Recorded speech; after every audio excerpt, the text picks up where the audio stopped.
அதே மாதிரி எக்ஸாம்பிள் 5.36ல ஒரு ஈக்குவேஷன் கொடுத்து அதுக்கு வந்து dy by dx ஃபைண்ட் பண்ண சொல்லியிருக்காங்க.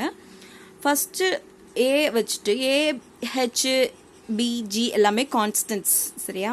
ஸோ எக்ஸ் ஸ்கொயரை டிஃப்ரென்ஷியேட் பண்ணால் என்ன வரும், நமக்கு வந்து எக்ஸ் பவர் என்ன டிஃப்ரென்ஷியேட் பண்ணும் போது என்ன சொல்லியிருப்போம், n into X power n minus 1 power ஒன்று ரெடியூஸ் பண்ணுறோம் டிஃப்ரென்ஷியேட் ஆஃப் பண்ணுற போதில்.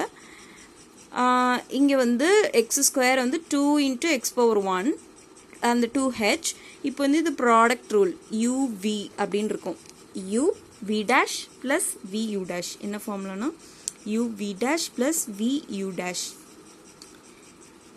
எப்படினாலும் மாற்றி எழுதலாம். இங்கே நான் ஃபஸ்ட்டு என்ன எழுதியிருக்கேன்னா u டேஷ் வின்னு எழுதியிருக்கேன். u டேஷ் எக்ஸுன்றது தான் u 1 y அப்படி எழுதிட்டு ப்ளஸ் uv டேஷ் ஒய்யை டிஃப்ரென்ஷியேட் பண்ணும்போது dy by dxன்னு வரும்.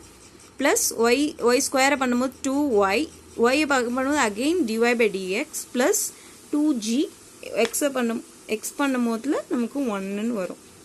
2f ஒய் பண்ணும்போது dy by dx equal to 0. இப்போது நார்மலாக இதை வந்து மல்டிப்ளை பண்ணி உள்ளே எழுதுகிறோம். 2ax 2hy 2hxy x into dy by dx. அதே மாதிரி 2by dy by dx 2g plus 2g dy by dx இதோட எழுதி முடிச்சிட்டோம். இப்போது dy by dx இருக்கிறதெல்லாம் ஒரு சைடு வச்சுட்டு மித்த டேர்மெல்லாம் ரைட் ஹேண்ட் சைடு கொண்டு போகிறோம். இது ரைட் ஹேண்ட் சைடு இது ரைட் ஹேண்ட் சைடு எல்லாமே கொண்டு போதும். -2ax -2hy -2gன்னு இருக்கும்.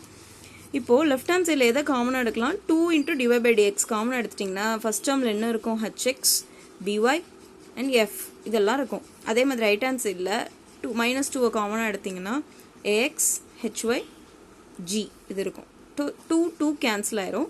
2 கேன்சல் ஆனதும் உங்களுக்கு மிச்சம் என்ன இருக்கும், இந்த டேர்ம் இருக்கும், இங்கேயும் இருக்கும்.